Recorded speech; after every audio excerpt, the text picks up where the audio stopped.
السلام عليكم ورحمة الله وبركاته طلاب المرحلة الثانية في كلية الصيدلة جامعة بابل.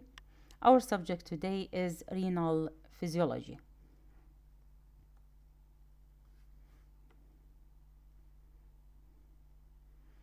The kidneys are remarkable organs. Each is smaller than a person's fist.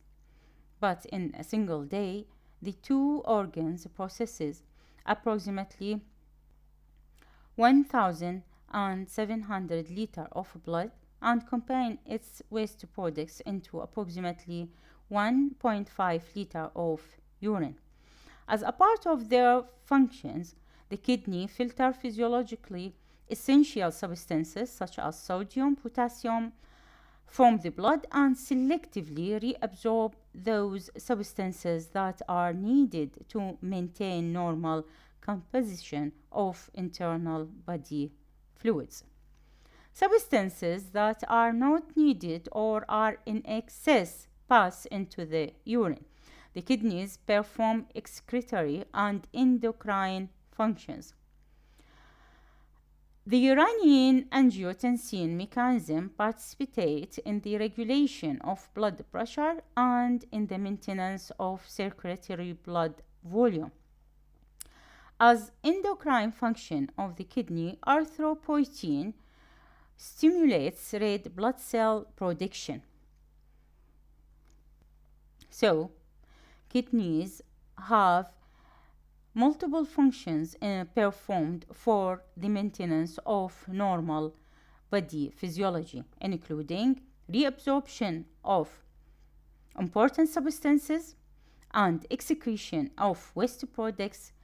It regulates blood pressure and blood volume through the renin-angiotensin mechanism, and also the renal system have endocrine function which performed through erythropoietin, which stimulate red blood cells production.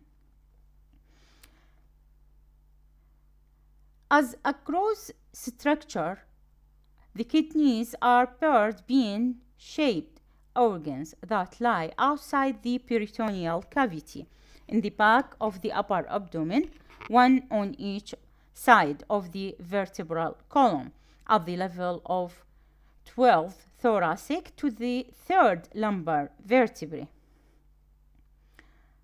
As you see, this is a gross anatomy of the kidney. The right kidney normally is situated lower than the left kidney, presumably because the position of the liver. In the adult, the kidney is approximately 10 to 12 cm long, 5 to 6 cm wide, and 2.5 cm depth.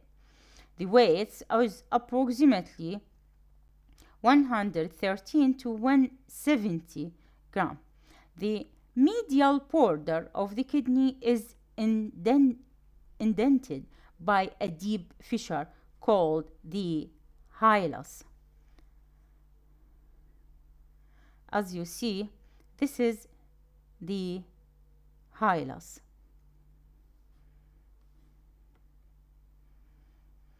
The hilus will provide the site where blood vessels and nerves enter and leave the kidney. The ureters, which connect the kidneys with the bladder, also enter here in the hilus. This is the hilus where the blood vessels, nerve enter and pass out of the kidney, and this is the ureter where it passes from the kidney.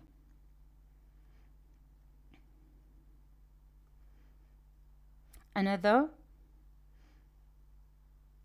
diagram which show the renal system. The kidneys, the left kidney is higher than the left one because the presence of the liver in the right side.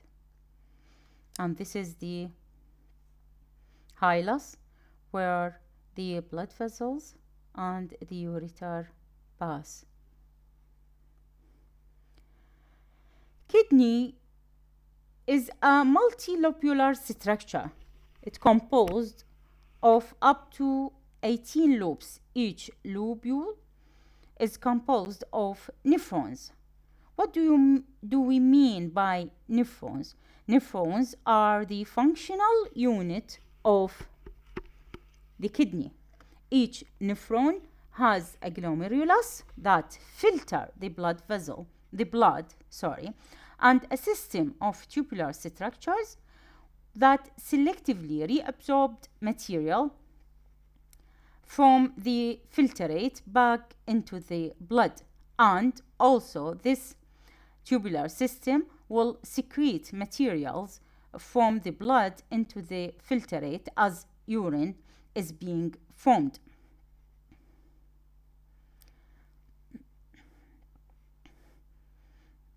This is a diagram which show the basic functional unit of the kidney, which is called the nephron, and it consists mainly from the glomerulus and the tubular system.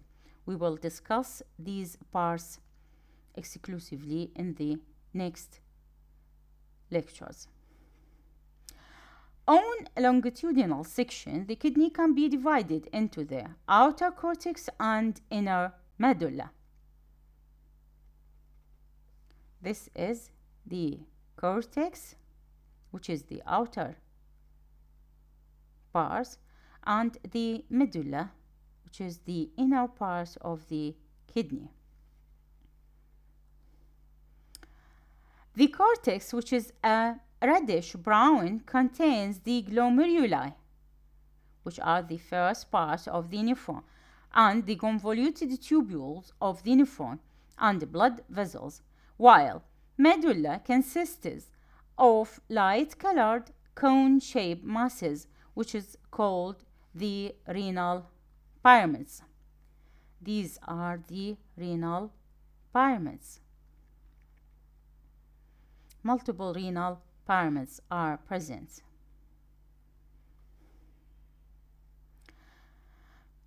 Renal pyramids divided by the columns of the cortex that extend into the medulla. Each pyramid, topped by a region of the cortex, forms a loop of the kidney. The apices of pyramids form the papillae, which are perforated by the opening of the collecting ducts. These are the collecting ducts. These are the collecting ducts. The renal pelvis is a wide funnel-shaped structure at the upper end of the ureter. This is the renal pelvis. It is made up of the calyces or cup-like structures that drain the upper and lower halves of the kidney. The kidney is ensheathed in a fibrous external capsule and surrounded by a mass of fatty connective tissue, especially at its end and borders. The adipose tissue protects the kidney from mechanical blows and assists, together with the attached blood vessels and fascia, in holding the kidney in its place. This is the fibrous capsule. Each kidney is supplied by a single renal artery that arises on either side of the aorta. As the renal artery approaches the kidney, it divides into 5 segmental arteries, which is called the interlobar arteries, that enter to the hilus of the kidney. And in the kidney, the segmental artery subdivided and branches into several branches. The smallest branch, that is called the interlobular arteries, give rise to the afferent arterioles that supply the glomeruli. this is the blood flow through the kidney, which is begin with the renal artery that take its supply from the abdominal aorta. It will be divided into segmental arteries, interlobar arteries, arcuate arteries, interlobular arteries, and then afferent arterioles, which give blood supply to the glomerular capillaries. Then, from the glomerular capillaries into efferent arterioles, and then the venous return will begin.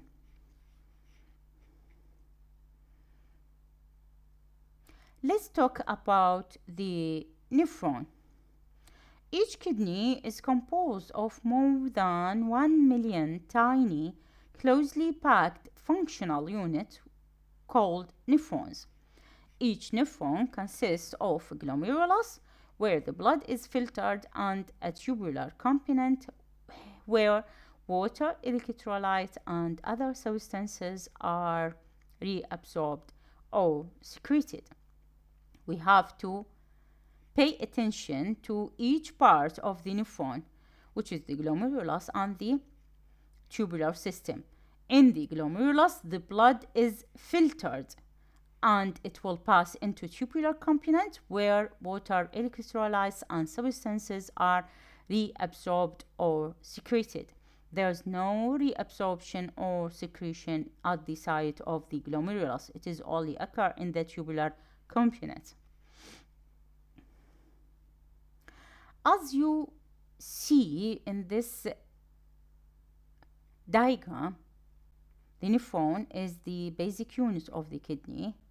We see that the blood vessels, which are branched from the renal artery, will passes to form the afferent arterioles that pass into the glomerulus. So the glomerulus is completely composed of blood vessels or blood capillaries. The glomerulus is completely composed of capillaries, and here is the efferent arterioles where blood passes from the glomerulus and retained back into the body, while after the glomerulus we have this tubular system, which will be responsible for the secretion and reabsorption of substances, and finally the urine will pass into the collecting ducts. Let's talk about the glomerulus. It's composed of a compact tuft of capillaries. As we said previously, it is composed of a tuft of capillaries encased in a thin double-walled capsule called the Bowman capsule. This is the Bowman capsule or the glomerular capsule, which is colored in blue. Blood flow into the glomerular capillaries from the afferent arterioles and flow out of the glomerular capillaries into efferent arterioles, which leads into the peritubular capillaries. Fluid and particles from the blood are filtered through the capillary membrane into the fluid-filled space in the Bowman capsule, which is called the Bowman space. This is the Bowman space.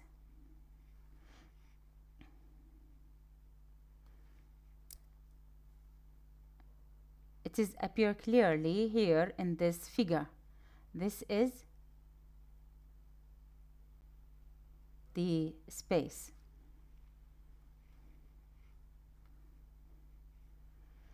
Bowman capsule, we have to remember it.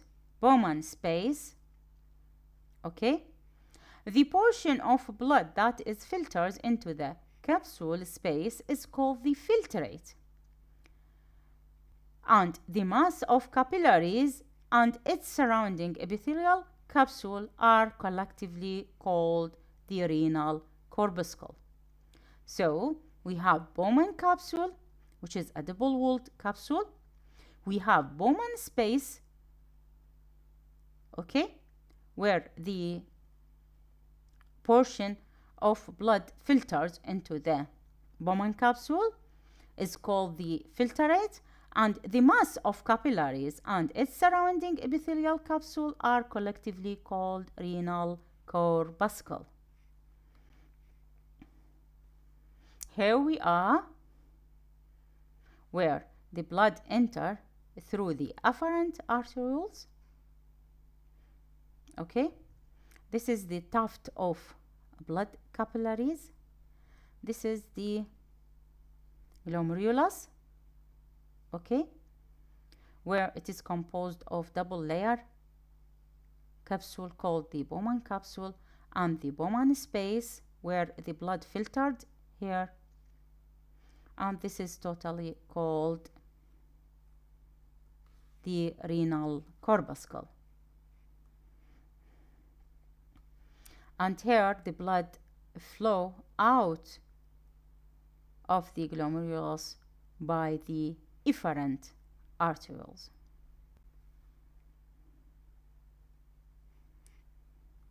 Okay, the glomerular capillary membrane, we have to pay attention to the glomerular capillary membrane. Why this capillary is different from other capillaries in our body. How they are prepared to perform this important function, which is the filtration of blood, the absorption and excretion of substances. Why do these capillaries are different from other capillaries in our body? They are different in their structures. How? The glomerular capillary membrane is composed of 3 layers. The capillary endothelial layer, this is the first one, the basement membrane, this is the second one, and a single cell capsular epithelial layer. So we have endothelial layer, it is from inner to outer parts. The endothelial layer, the basement membrane, and the epithelial layer. The endothelial layer lines the glomerulus and interface with the blood. We have to imagine this. The endothelial layer is the inner layer, so it is in interface with the blood as it moves through the capillary. This layer contains many small perforations called fenestrations. Many small perforations are present in the endothelial layer, which is called fenestrations. The epithelial layer that covers the glomerulus, which is the outer layer, it continues with the epithelium that lines the Bowman capsule. The epithelial layer, which is the outer layer and covers the glomerulus, is continuous with the epithelium that lines the Bowman's capsule.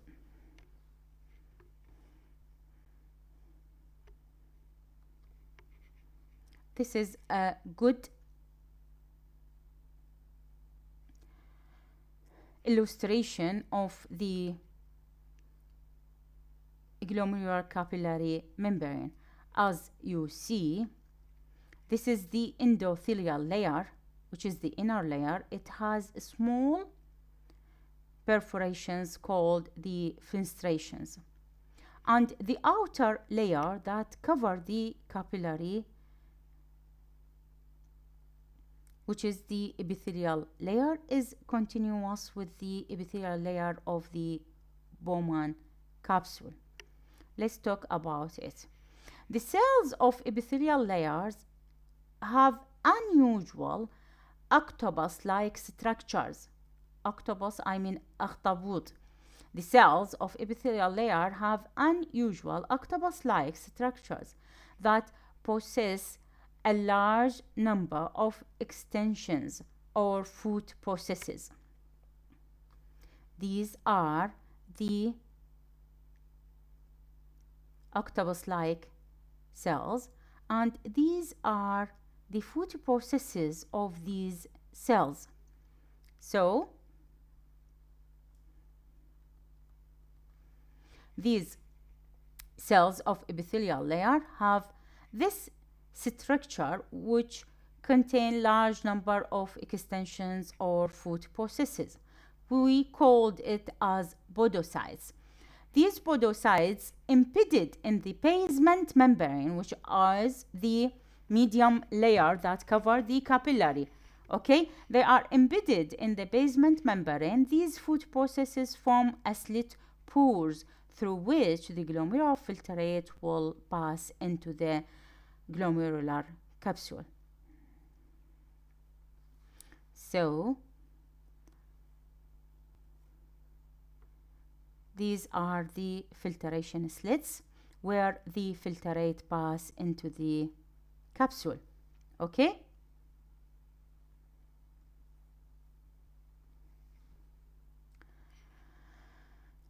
The basement membrane consists of a homogeneous acellular meshwork of collagen fibers, glycoproteins, and mucopolysaccharides. These are another illustration of the membrane of the capillaries. As you remember, this is the Bowman capsule, this is the Bowman space, this is the afferent arteriole, and this is the efferent arteriole. Okay, these are the capillaries and their structure, which is responsible for the filtration of blood into the Bowman capsule. These are the podocytes, and these are the foot-like processes of these cells. The basement membrane determines the permeability of glomerular capillary membrane. The space between the fibers that make up the basement membrane represent the pores of a filter and determine the size-dependent permeability barrier of the glomerulus.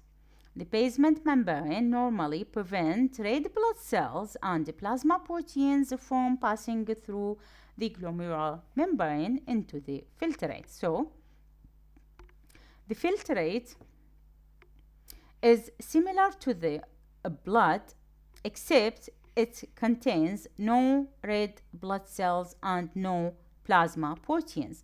Why?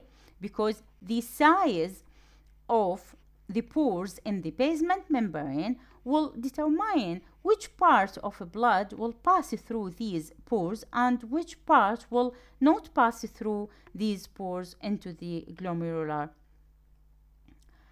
capsule.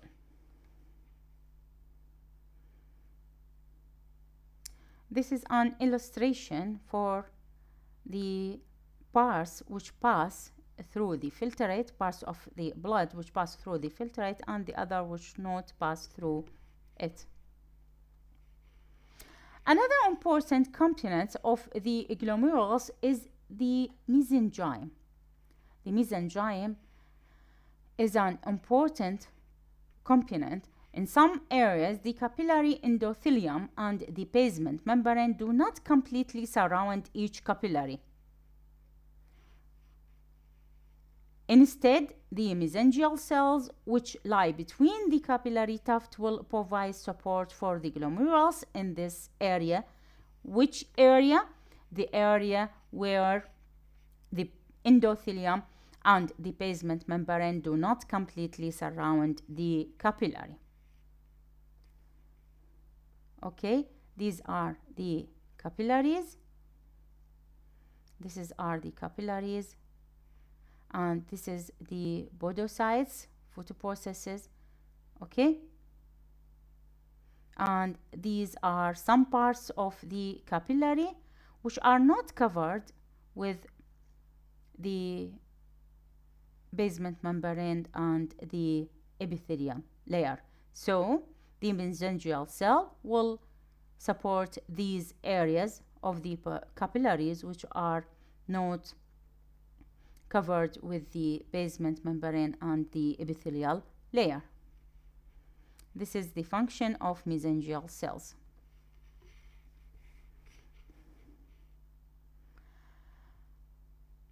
Now we will turn into the tubular component of the nephron.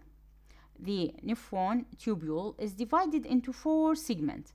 A highly coiled segment called the proximal convoluted tubule, which drains the Bowman's capsule, and a thin lobed structure called the Loop of Henle, and a distal coiled portion called the distal convoluted tubule, and finally a final segment called the collecting tubule, which join with several tubules to collect the filtrate.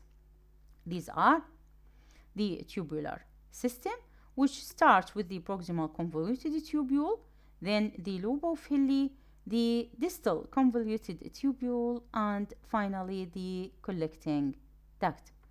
This area is the cortex of the kidney, and this area is the medulla of the kidney. As you see, in the cortex there is the glomerulus, the proximal convoluted tubule, the distal convoluted tubule, while loop of Henle is present in the medulla of the kidney, and the convoluted tubule is present in the medulla and pass to the cortex of the kidney. The filtrate passes through each of these segments before reaching to the pelvis of the kidney, and the nephrons can be roughly grouped into 2 categories. We can recognize nephrons in 2 types. Approximately 85% of the nephrons originate in the superficial parts of the cortex. About 85% of the nephrons originate in the superficial part of the cortex and are called a cortical nephron because they originate in the cortex. They have a short, thick loop of Henle that penetrates only a short distance into the medulla, while 15% are called juxtamedullary nephron. These originate deeper in the cortex. And have long and thinner lobe of Henle that penetrate the entire length of the medulla. The juxtamedullary nephrons are largely concerned with urine concentration. The proximal tubule is highly coiled structure that dips toward the renal pelvis to become the descending lobe of Henle, and the ascending lobe of Henle will return to the region of renal corpuscle where it becomes the distal tubule. Here are the 2 types of nephrons, which are the cortical nephrons. From their name, they originate in the cortical area and they have a short lobe of Henle, will pass into the medulla, while the juxtamedullary nephrons originate deep in the cortex. So they have a long lobe of Henle and called juxtamedullary nephron. We have to recognize that glomerulus is always present in the cortex. Always the glomerulus is present in the cortex, whether they are a cortical or juxtamedullary nephrons. Okay. Let's start another important subject, which is the urine formation. How urine is formed? Urine formation involves important parts, which are the filtration of blood by the glomerulus to form ultrafiltrate of urine. And the second important part is the tubular reabsorption of electrolytes nutrients, which are needed to maintain the consistency of internal environment.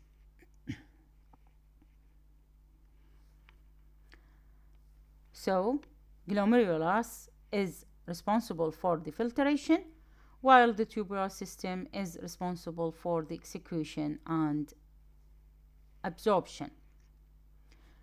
Let's talk about the glomerular filtration. Urine formation begins with the filtration of essentially protein-free plasma, protein-free, through the glomerular capillaries into the Bowman space. The glomerular filtrate has a chemical composition similar to the plasma, but it contains almost no protein because large molecules do not pass across the glomerular wall. Approximately 125 mol of filtrate is formed each minute. This is called the glomerular filtration rate. From its name, it is the amount of filtrate that is formed by the glomerulus each minute. The glomerular filtration rate is the amount of the filtrate which is formed by the glomerulus in a minute. The location of glomerulus between two arterioles allow for maintenance of high pressure filtration. As you remember, the glomerulus is present between two arterioles, which are the afferent arteriole, from where blood passes to the glomerulus, and the efferent arteriole, from where blood passes out of the glomerulus. This location of the glomerulus between two arterioles will allow for maintenance of a high pressure filtration system. Why do we need a high pressure filtration system? Normally, the capillary filtration pressure is approximately 60 millimeter mercury, while you have to recognize that subject which is unimportant for you. In the glomerulus, it is approximately 2 or 3 times higher than that in the other capillary beds in the body. Normally, the capillary filtration pressure anywhere in the body is approximately 60 millimeter mercury, while in the glomerular capillaries, it is approximately the filtration pressure is approximately 2 to 3 times higher than that of other capillary beds in the body. This filtration pressure and glomerular filtration pressure are regulated by constriction and relaxation of afferent and efferent arterioles.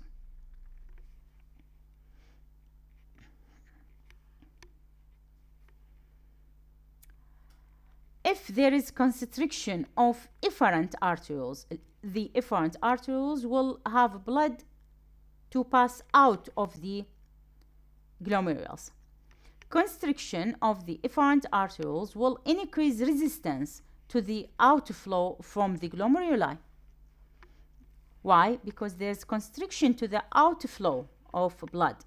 Increase resistance to the outflow from the glomeruli and increase the glomerular pressure and the glomerular filtration rate, because the outflow is obstructed. While constriction of the afferent arterioles, the afferent artery is responsible for the entry of blood to the glomeruli, will cause reduction in the renal blood flow and glomerular filtration pressure and glomerular filtration rate.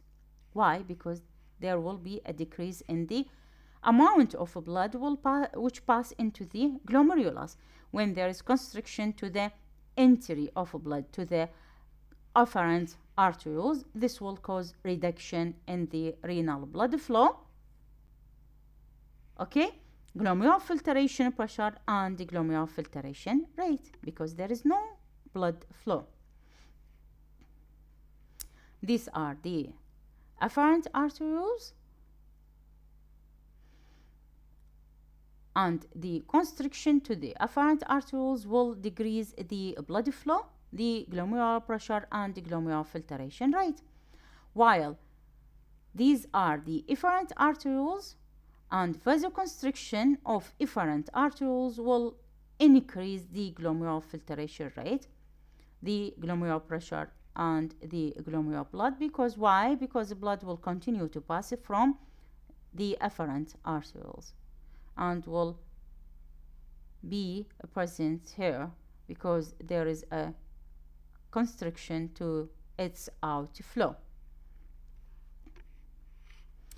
The afferent and efferent arterioles are innervated by a sympathetic nervous system and also are sensitive to vasoactive hormones such as angiotensin 2. And don't worry, we will explain these in the next lectures. So, during period of strong sympathetic stimulation, such as occurs during shock state. During shock, when patient exposed to a car accident, loss of blood, this will cause strong sympathetic stimulation. In this condition, constriction of the afferent arteriole will cause marked decrease in renal blood flow and glomerular filtration pressure and glomerular filtration rate. Consequently, urine output can fall almost to zero. During shock, there is constriction to the afferent arterioles and there will be decrease in renal blood flow and glomerular filtration pressure and glomerular filtration rate. So there will be decrease in urine output.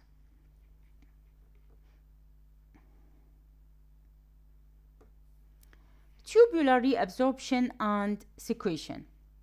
From Bowman capsule, the glomerular filtrate will move into the tubular segment of the nephron. In its movement through the lumen of the tubular segments, the glomerular filtrate is changed considerably by tubular transport of water and solute. Tubular transport can result in reabsorption of substances from the tubular fluid into the blood or secretion of substances from the blood into the tubular fluid. Segments of the renal tubules are adapted to reabsorb or secrete specific substances using particular modes of transport. The basic mechanism of transport across these tubular epithelial cell membrane are the active and passive transport mechanism. For example, water and urea are passively absorbed along the concentration gradients. Sodium, potassium, chloride, calcium, and phosphate ions, as well as urate, glucose, and amino acids are reabsorbed using primary or secondary active transport mechanism. When we said active, so it needs energy to move across the tubular membrane. Some substances such as hydrogen, potassium, and urate ions are secreted into the tubular fluid. Secreted, not reabsorbed, okay? These can be secreted into the tubular fluid. Under normal condition, only approximately 1 mole of the 125 mole of the glomerular filtrate that is formed each minute is excreted into the urine. We have to pay attention to this phrase. We said previously that the glomerulus will filtrate 125 mol of filtrate in each minute, while 1 mol of these 125 mol of glomerular filtrate that is formed each minute is excreted into the urine. Only 1 mol. The other 124 mol is reabsorbed into the tubules. And this means that the average output of urine is approximately 60 mol per hour. And it is very easy to calculate it when we said that 1 mol is formed of urine. You have to pay attention to this. 1 mol of urine is formed each minute. So there will be 60 mol of urine is formed in each hour. These are another figures for the glomerulus and the tubular structures. So, in the proximal tubule, which is the first part of the tubular system, approximately 65% of all reabsorptive and secretory processes that occur in the tubular system take place in this part, which is the proximal tubule. There is almost complete reabsorption of nutritionally important substances such as glucose, amino acids, lactase, water-soluble vitamins. Electrolytes such as sodium, potassium, chloride, and bicarbonate are 65 to 80% reabsorbed in this part of the tubular system. Many substances such as glucose are freely filtered in the glomerulus and reabsorbed by energy-dependent co-transport carrier mechanism. The plasma level at which the substance appear in the urine is called renal threshold, which substance like glucose.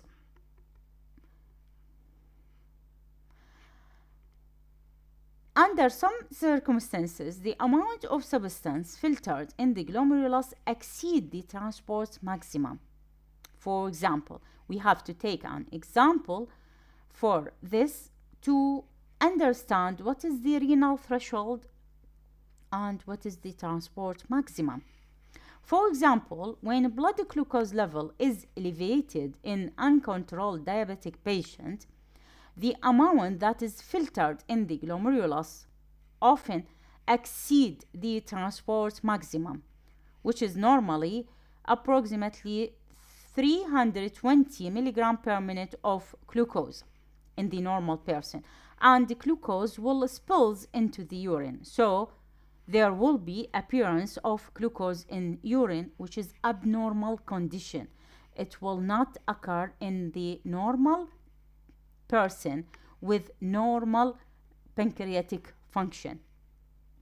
Appearance of glucose in the urine is abnormal condition. Okay, it will be abnormal condition. This is an illustration of the glucose when appear in the urine.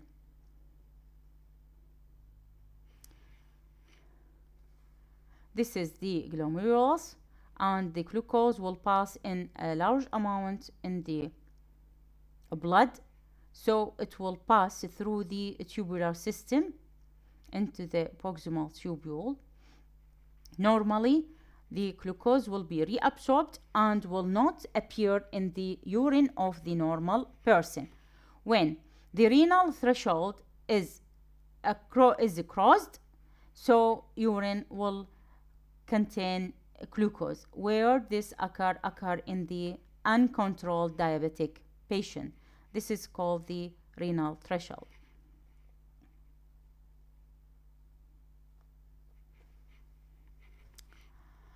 The other part of the tubular system is the Loop of Henle. The Loop of Henle is divided into 3 segments: the thin descending segment, the thin ascending segment, and the thick ascending segment. The Loop of Henle taken as a whole, always reabsorb more sodium and chloride than water. This is in contrast to the proximal tubule, which absorb sodium and water in equal proportion. The thin descending limb is highly permeable to water. In contrast to the descending limb, the thick ascending limb is impermeable to water. This allows for excretion of free water from the body. For this reason, it is often called the diluting segment. Why? Because it is impermeable to water. When the segment is impermeable to water, there will be no reabsorption of water, and then water will appear in urine. So urine will be diluted. That's why it is called the diluting segment. Approximately 20% to 25% of the filtered load of sodium, potassium, and chloride is reabsorbed in the thick loop of Henle. This transport system is selectively blocked by diuretic agent called the loop diuretics, which are a group of drugs that act on this part of the tubular system and will block the transport system. Okay? The distal convoluted tubule is relatively impermeable to water, and reabsorption of sodium chloride from this segment further dilute the tubular fluid. Why? Because it is impermeable to water, so water will be not reabsorbed and it will pass in urine, so the urine will be diluted. Sodium reabsorption occurs through a sodium and chloride co-transport mechanism. Unlike the thick ascending loop of Henle, neither calcium nor magnesium is passively absorbed in this segment of the tubule. Instead, calcium ion is actively reabsorbed in a process that is largely regulated by the parathyroid hormone and possibly by vitamin D. And we will explain this in the next lectures. Another type of tube diuretics, which is called thiazide diuretics, exerts their action by inhibiting sodium chloride reabsorption in the distal convoluted tubule of the renal system. These are the thiazide diuretics, and there is a simple explanation for its action on the distal tubular cell.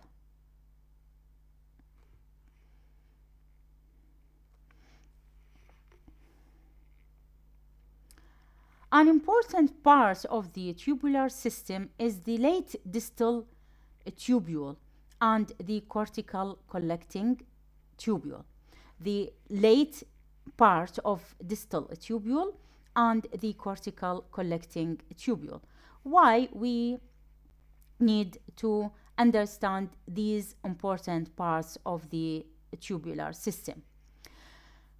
In the late distal tubule and the cortical collecting tubules, there is a site where the hormone aldosterone exerts its action on sodium and potassium reabsorption.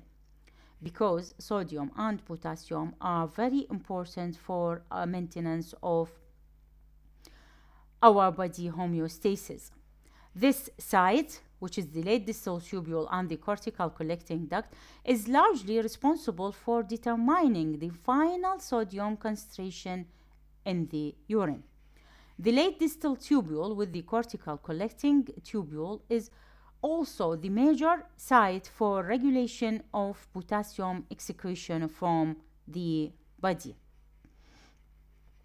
This tubular segment is composed of two types of cells, which are the intercalated cells, where potassium and bicarbonate ions are reabsorbed and hydrogen is secreted.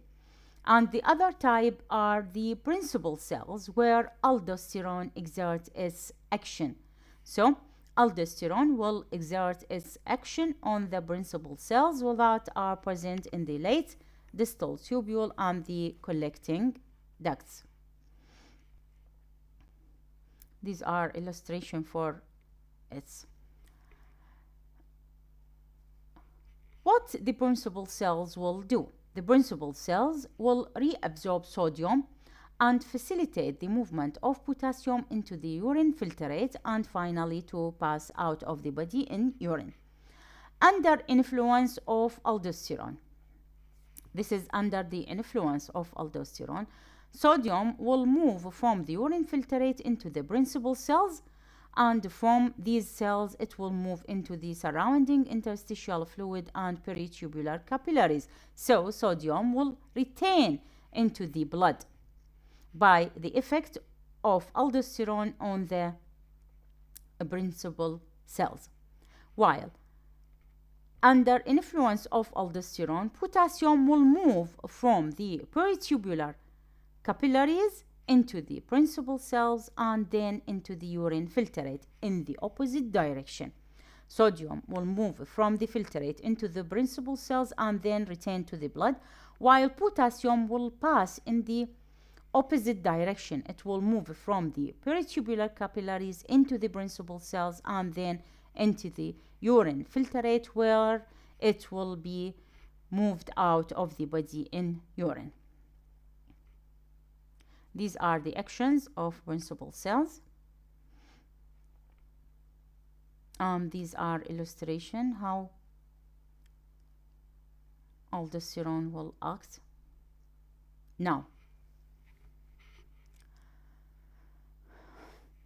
we have to talk about another site in the collecting duct, which is the medullary collecting duct, not the cortical part of the collecting duct. We have to understand the important effect of this part, which is the medullary collecting duct. During periods of water excess or dehydration,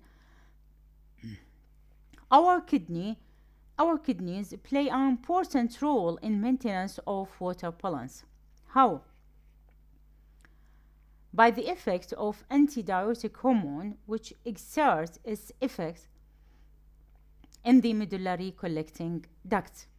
So, this hormone, which is responsible for the maintenance of water balance, will have its effect on the medullary collecting ducts, not on other parts. It is specifically act on the medullary collecting ducts. Antidiuretic hormone maintains extracellular fluid volume by retaining water to the vascular compartment and leads to the production of concentrated urine. Why? Because it will help to reabsorb more water from the urine filtrate, so our urine will be concentrated by removing water from the tubular filtrate. How this hormone acts? We have a specific receptors called the osmoreceptors.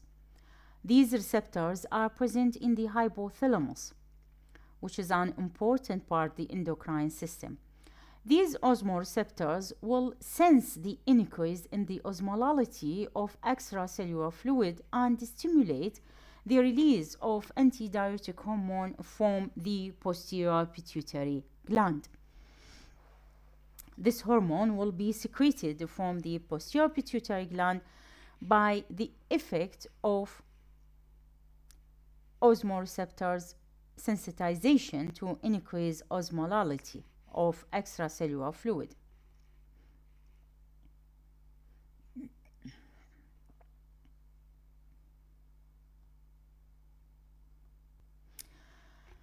The permeability of the collecting ducts to the water is determined mainly by the concentration of antidiuretic hormone. How? When the posterior pituitary gland excretes a high concentration of antidiuretic hormone, the antidiuretic hormone will bind to its receptors. Another name for this hormone is the vasopressin. So, antidiuretic hormone will bind to vasopressin receptors on the blood side of the tubular cells. These receptors of this hormone are present on the blood side of the tubular cells. Binding of the antidiuretic hormone to the vasopressin receptor will lead to opening of water channels on the luminal side of the tubular cells, producing marked increase in water permeability. And when we have increase in the water permeability of these tubular system, there will be increased reabsorption of water, and water will return to the blood side. This will result in formation of concentrated urine. If we return to the figure, a high blood osmotic pressure stimulates hypothalamic osmoreceptors.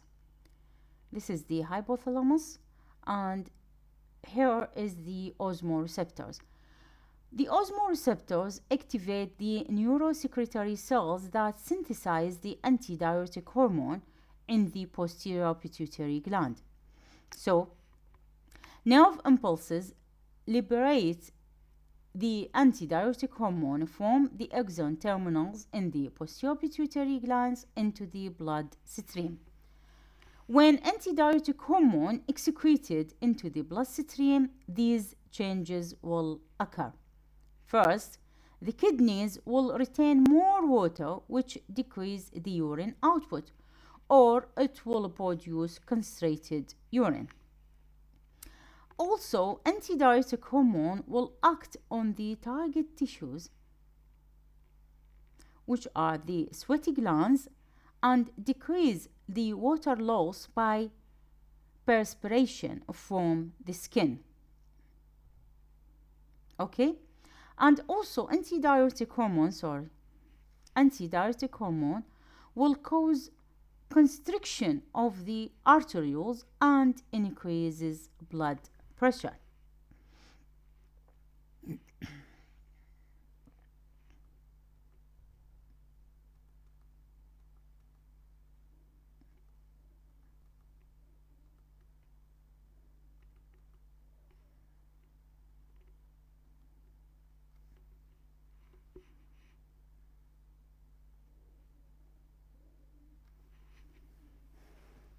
Another important subject we have to understand is the regulation of renal blood flow.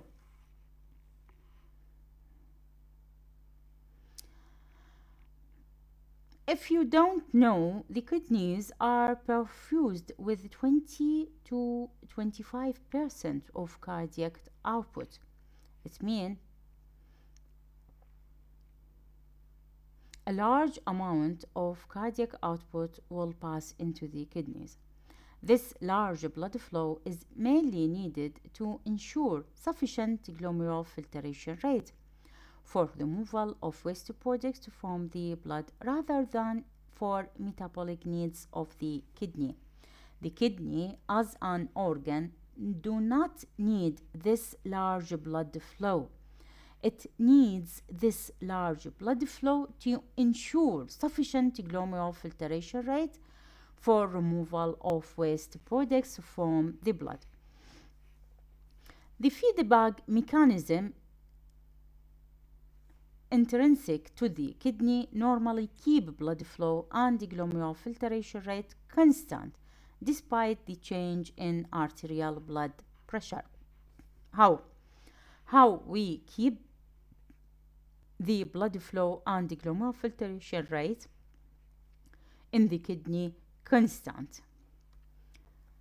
The first and the most important is the neural and humoral regulation. How? The neural, we mean the sympathetic activity. Increase the sympathetic activity will cause constriction of the afferent and efferent arterioles and thus decrease the renal blood flow and renal pressure and the glomerular filtration rate. Intense sympathetic stimulation, such as that occurs in shock and trauma, can produce marked decrease in renal blood flow, and even to the extent causing a blood flow to cease altogether. There is no blood flow pass into the urine. This is occur only in severe shock state. Several humoral substances, including angiotensin II, antidiuretic hormone, and endothelins, produce vasoconstriction of renal vessels. We talked before a few minutes about the antidiuretic hormone. We will talk about the angiotensin mechanism in the next few lectures, so don't worry. Endothelin 1 may play a role in reduction of blood flow in the conditions such as a post-ischemic acute renal failure. From its name, post-ischemic acute renal failure, it is an acute renal failure which occurred due to ischemia. This humoral substance, which is called the endothelin 1, play an important role in the reduction of blood flow in these conditions. Other substances such as dopamine, nitric oxide, and prostaglandins are vasodilator. It will produce vasodilation of renal blood vessels. Prostaglandins are a group of mediators of cells function that are produced locally and exert their effects locally. They may protect the kidneys against the vasoconstrictive activity of sympathetic stimulation and angiotensin II. These substances, which is called the prostaglandins, sometime when there is strong sympathetic stimulation to the renal blood vessels, these cells will produce prostaglandins. Why? To protect the kidney against the vasoconstrictive effect of sympathetic stimulation and against the vasoconstrictive effect of angiotensin II. Non-steroidal anti-inflammatory drugs that inhibits prostaglandin synthesis may cause reduction in renal blood flow and glomerular filtration rate under certain conditions. This group of drugs, which is called the non-steroidal anti-inflammatory drugs, will inhibit the protective effect of prostaglandin, will inhibit the prostaglandin synthesis and inhibit its protective effects to the kidney when there is reduction in the renal blood flow and the glomerular filtration rate. If you can search for the non-steroidal anti-inflammatory drugs, you can give me some examples of these non-steroidal anti-inflammatory drugs that we are using every day, and the important effect or the important side effects of these non-steroidal anti-inflammatory drugs on our renal system. Another type of regulation of the renal blood flow, the first is the neural and humoral, and the second is the auto-regulation. Normally, auto-regulation, from its name, it is auto-regulation, so the kidney is auto-regulates its blood flow. Normally, the auto-regulation of blood flow is designed to maintain blood flow at a level consistent with the metabolic needs of the tissue. One of the proposed mechanisms is a direct effect on vascular smooth muscles that cause the blood vessels to relax when there is an increase in blood pressure and to constrict when there is decrease in the pressure. Why? Because these blood vessels contain smooth muscles that can constrict and relax, so it will facilitate for the regulation of blood pressure. It will relax when there is increase in blood pressure and constrict when there is decrease in the blood pressure. This is for maintaining a constant blood pressure in the glomerular capillaries. A feedback regulation exerted by the juxtaglomerular complex. The juxtaglomerular complex, and we remember before a few minutes we talked about the juxtaglomerular complex, which is a type of nephrons that originate deeply in the cortex, and they have long loop of Henle in the medulla. This is the juxtaglomerular complex, and I think it's better to stop at this part, okay, and we'll continue our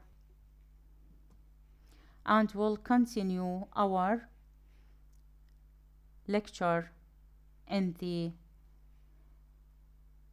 next